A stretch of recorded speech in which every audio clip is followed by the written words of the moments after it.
Would all the cool people come a little closer, please? Just the cool people. Come up a little closer.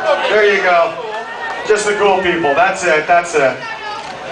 You're cool. You're cool. Hey, go. How are you, man? All right, my brothers and sisters. My name is Jim Rose. I'm the host this evening. I kept telling you when we got a little more room, we'd get a little more Zoom. We got that room, brothers and sisters. Now, the Jim Rose Circus tours all over the world. We headline shows, but we also like opening up for cool bands. And, you know, Maroon 5 doesn't count. We haven't been called by a cool band in a long time. I moved miles away from everyone, didn't see anybody for 2 years saying, when's a cool band gonna call? When's a cool band gonna call? Then finally this big guy knocks on my door and he says, I'm having a party this Friday night. They're gonna be dancing, drinking, bucking, and you're invited. And I said, what should I wear? And he said, it doesn't matter, it's just gonna be you and me.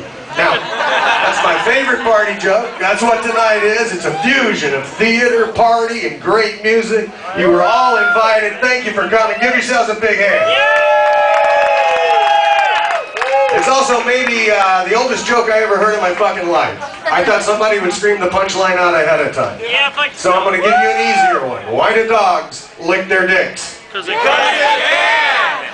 Or because they can't make a fist. You decide, you decide. The last time I played Detroit, it was with women's sumo wrestling. I had Large Barge, Gail Forrest, Judy the Pile Driver Jenkins, Katie Wilson, and tipping the scales at a dainty 700 pounds Tundra. She called herself Tundra because everyone needs a goal. Now, Katie the Pile Driver Wilson had the world's largest clitoris. Scientists using water displacement measuring techniques weighed it. They came in at just under half a pound. I didn't sell tickets to come see the world's largest clitoris, but if it fell out of the diaper, I didn't charge extra. Cut it in half, count the rings, you'll know how old she is. Now, Judy the Bull Moose Jenkins, every joke that you ever heard, she says actually happened to her. She was the whore on the tour. Every night, she'd bring some guy home with her. She weighed a little over 600 pounds. She said it actually happened that a guy rolled her around in flour until he found the wet spot. She says that a guy just flipped up folds of fat until he smelled shit and then flipped one back. And then flipped it again later, but I'm not going to go there. It's too gross. One guy just jerked off in his hand and threw it on her. So she says. So she says. Now, there's a lot of rumors about me, and I want to get rid of those right now before we get into this show here. One of the rumors is I've got a very, very, very, very large penis. It's bigger, meaner, harder than the Alaskan pipeline, and carries more spew. It'll freeze your seat before it hits the restroom tile. It's got a heart, a lung, and a mind all its own. Ba-bump, ba-bump. I feed it sugar cubes.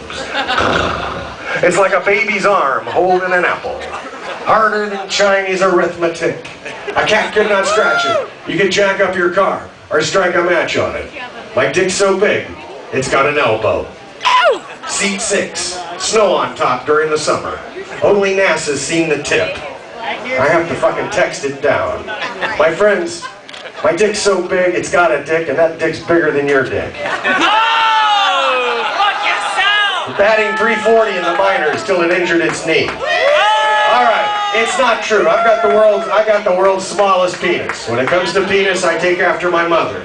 It's like a button on a fur coat. Hung like a field mouse. That's the truth. The other rumors are that my mother was a Siamese twin that moved to England so the other one could drive. My father was a Filipino contortionist who's known as the Manila Folder. I've got hair in places monkeys don't. While giving birth, my mother almost died from rug burn. Getting out of my mother was my first escape. Every time there was light at the end of the tunnel, they added more tunnel. I flopped out onto that operating table. I gnawed through the umbilical cord. The doctor took one look at me and said, if it doesn't cry in 10 seconds, it's a tumor. Well, it only took me 2 hours to eat my way to the top of the abortion bucket. I crawled out onto the streets and started giving blowjobs to strangers just to get something warm in my stomach. And then things got worse. Society severely tenderized me. A pre-mortem autopsy revealed my head was full of worms. I've got a wooden leg with branches. It's a wooden leg with a real foot. Snakeskin teeth would get the hair off of my back. I got 10 fingers all in the same hand. One day something caught my eye. Drug it for 15 feet. Now I got a glass eye with a fish in it. I broke my arm in 3 places, so I'm not going back to those places. Married little Lulu the alligator girl who could stick a lump of coal in her hole across her legs and produce a diamond in the muff. Not true. None of it. What is true? What is true? What is? Yes, there's an episode of The Simpsons where Homer runs away, joins the Jim Rose Circus as the human cannonball. That's true.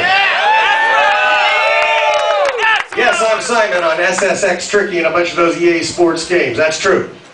Yes, I've written 2 best-selling books, and one of them's for sale right over there called Snake Oil. Brothers and sisters, in that book, it tells you how to never pay for a beer again in your fucking life. In that book, it tells you how to be dropped off in any city, broke, not speak the language anywhere in the world, and con your way home. How do pimps turn girls into prostitutes? It teaches you how that's all done in that book. Goddamn. How did David Copperfield make the Statue of Liberty disappear? It's in that book. Every circus stunt you're about to see tonight, it's in that book. Okay, now. Smoke and mirrors. Ladies and gentlemen, also I'll be signing that book too. That means they're collectible. I want to see that. And if they don't triple in value within 70 years, I'll give you your money back. Find my dead ass. All right.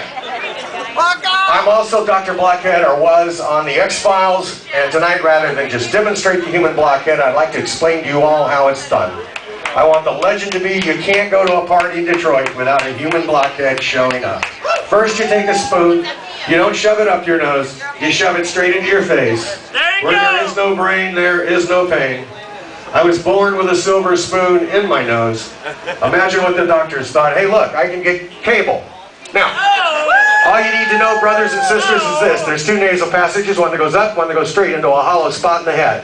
Leave the one that goes up alone. Tickle, tease, provoke the one that goes straight into the face till you get past the sneeze reflex. It takes about a week. You can do it, brothers and sisters. You can do it. The next time I come to Detroit, I'd like to see you all with a fucking spoon hanging out your nose. Now, the extraction is far more unpredictable than the insertion. Owl, owl, owl, Ruth Buzzy, owl, owl, reference lost on younger audience. Owl, owl, owl, owl. You can do this at your next party. Now, if you want people to leave your party, just do this, and they'll take right.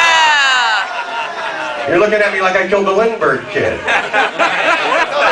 Reference, okay, Joan Benet.